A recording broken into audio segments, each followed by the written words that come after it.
I'm Eric Wise. Today we're looking at the 2-bolt flange bearing that's used on Omar fryer conveyors and also on Stein fryer conveyors.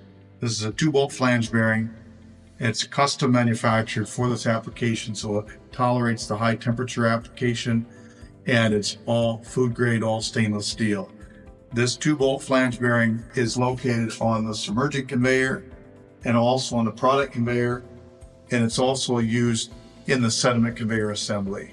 There are 14 of these bearings on some fryers, 12 bearings on other fryers. They're in stock at Omar. They replace Stein or JBT part number 402-10-0100. And this is an Omar bearing part number BRG 040032. Direct replacement. They're in stock. We normally stock about 3,000 of these bearings, so they are in stock, ready to ship today. I'm Eric Wise for Omar Associates, 419-426-0610.